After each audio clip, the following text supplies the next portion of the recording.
There are no questions that can be fully answered without answering the fundamental problems of metaphysics. But the problems of metaphysics only exist because this system produces them. No problem actually exists. They are not part of the fundamental structure of the universe. All problems are the result of human intervention into reality and a corruption of the truth. Metaphysics is the branch of philosophy concerned with the fundamental nature of reality, existence, and being. By convention, metaphysics features several enduring questions that remain deeply contested and unanswered despite centuries of debate. While there is no single authoritative list of the 5 major problems of metaphysics, the problem of existence is surely a problem that needs to be addressed before any other question can be solved. The first question we need to address is, why is there something rather than nothing? Surely there is nothing in physics that makes existence necessary. But then are we looking in the wrong place for solutions to our fundamental problems? Why does anything exist is of course predicated on the assumption that something exists. But what is existence, and how do we substantiate the claim something exists? Of course, the quest of what anything exists feeds into the question concerning the nature of reality. To understand why something exists, we need to know if anything exists in the way we understand existence. Another form of the question asks, what is the nature of reality, or the external world? And how do we know it? The external world, assuming we know it, and it even exists. We need to know if there is an objective external world independent of our minds, realism. Or is reality mind-dependent, idealism?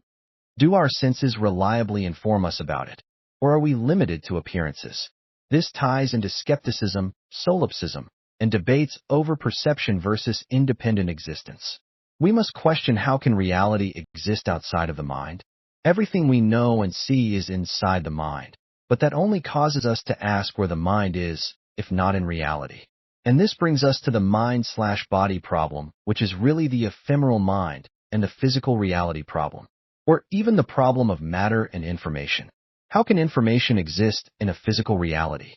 What is the relationship between mind and body, or consciousness and the physical? How do mental states, thoughts, feelings, qualia, relate to physical processes in the brain? Is consciousness fundamental, emergent, illusory, or non-physical? Dualism versus materialism/physicalism? If thoughts are created by matter, how is this possible? If thoughts have their own fundamental nature, what is the material world? The problem these questions reveal is the problem of free will. If we have free will, our thoughts must have a physical source if our thoughts are material in nature. If all of nature is causal, then how can we have free will? That is, how does a causal system provide for non-causal events? Is everything predetermined?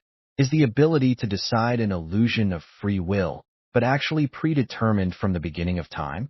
If our thoughts are caused by physical events, then they are caused by prior events and the laws of nature. But even if we suppose God exists, could the power and superintelligence of God and His divine will be compatible with free will?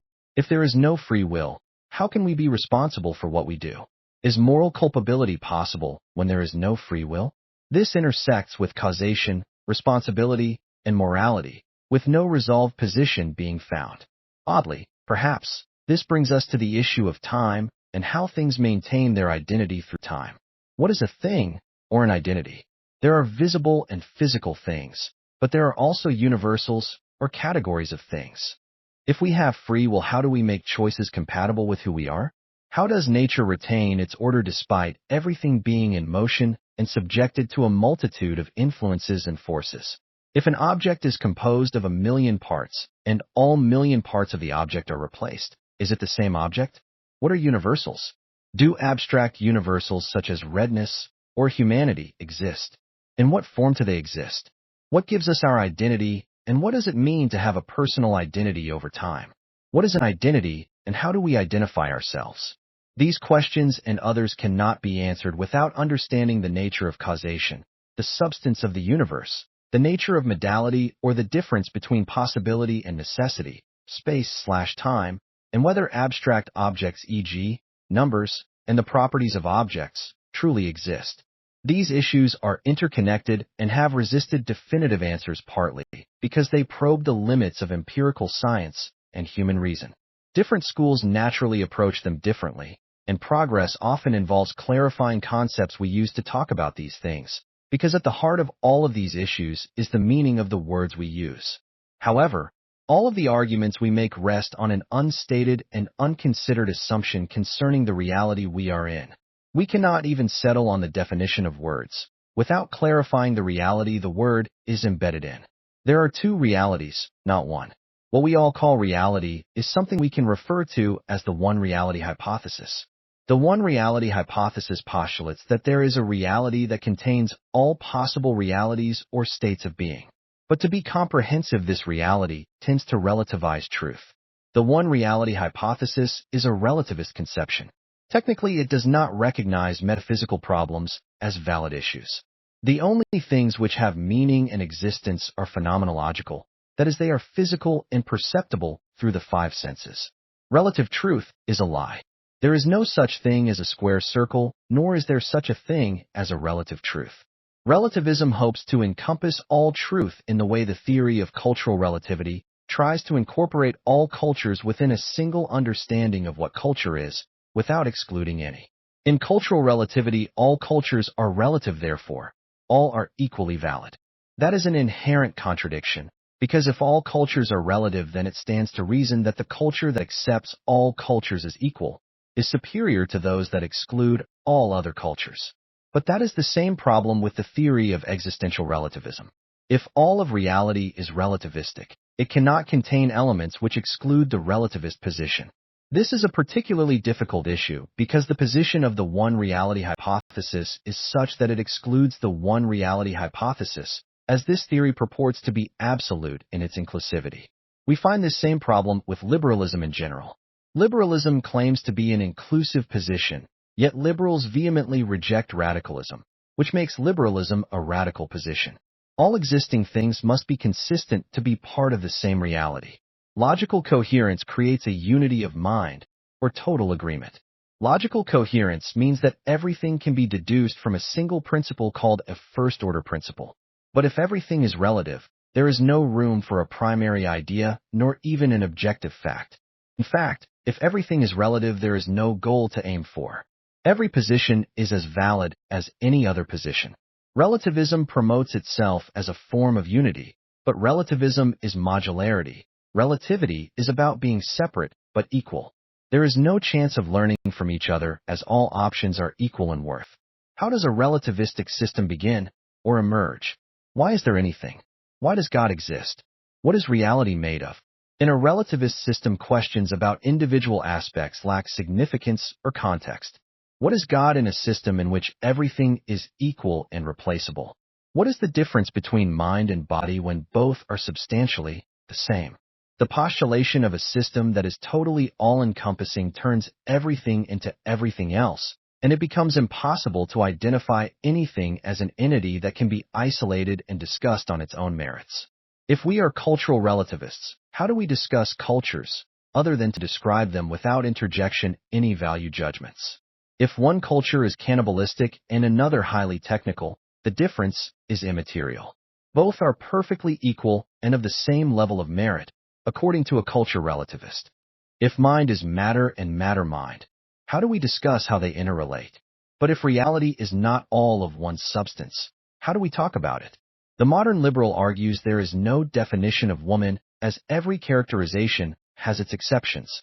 But if we were to apply these same arguments to everything, there would be no definitions for anything but absolutes, such as for a circle or the length of an inch. Since when in a materialistic reality have things not corresponded to their physical characteristics? If a woman is not a woman because she is more than a set of physical attributes, then everything is more than a set of physical characteristics, which means the foundation on which the one reality hypothesis rests is incoherent. If we cannot be defined by our physical features, the entire structure of physical reality has been undermined. The problem with the physical model of the world is that definitions become lists that define in an absolute sense the attributes of the thing defined. But the elephant is not its individual components.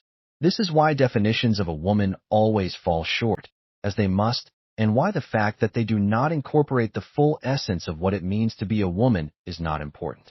The fact that a woman is not encompassed by her physical characteristics does not mean a man can be a woman. The list of attributes conveys information, and this information permits us to make an image. And it is this image that defines or expresses the nature of a woman, not the raw list of features. If we do not understand information or how to process it as sentient beings, the definition of a woman, or anything else, will always prove to be inadequate. We are not machines. If we were, we could not make sense of the world. The definition of a woman was never supposed to box in what it means to be a woman.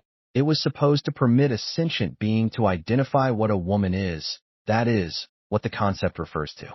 If we say there are humans and humans are composed of men and women, and men are stronger and larger than women and have the means to impregnate women, whereas women are generally lighter and smaller and more delicate than men and have the means to be impregnated and bear children, that ought to be enough to identify men and women. The definition is meant to help us to identify something compared to similar things, not to make the description all-encompassing. Does it mean we cannot find exceptions to a definition in some minor way? Of course not. There are infertile women and slightly built males, but knowing what a male is and what a female is permits us to know one from the other informationally. It does not mean we cannot, like a small child would, find some way of faulting the instructions or descriptions. But if we fault the definition of women, then we can likewise fault the definition of cars, reality, smoke, and everything else that has been defined.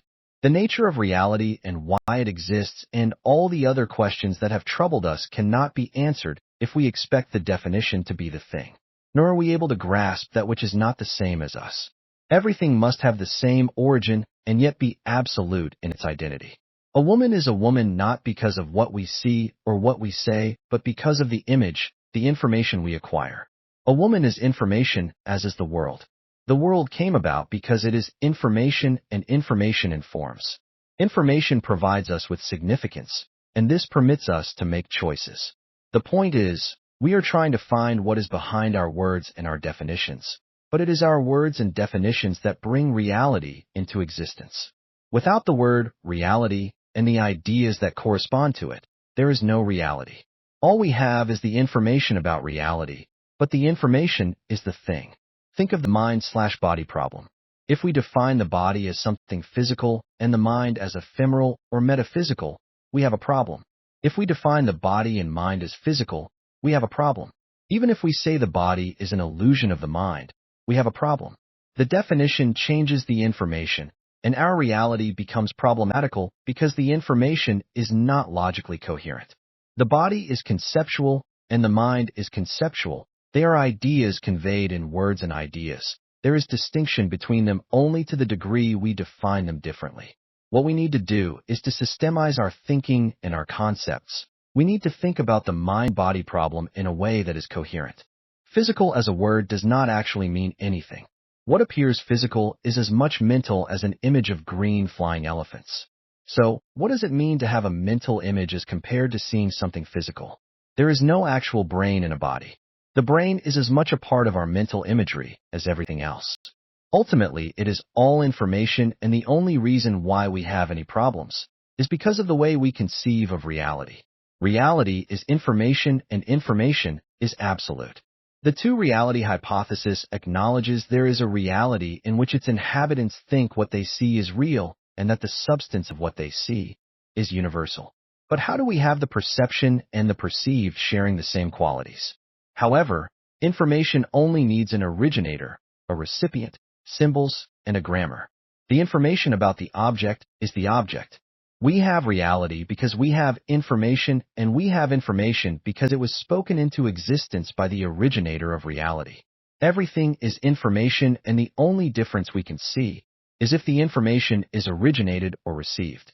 Subjective is a result of information being processed. It is secondary information, whereas objectivity is primary information from the originator. Our goal as humans is to seek to acquire information as close to the origination as possible. This is the search for perfection.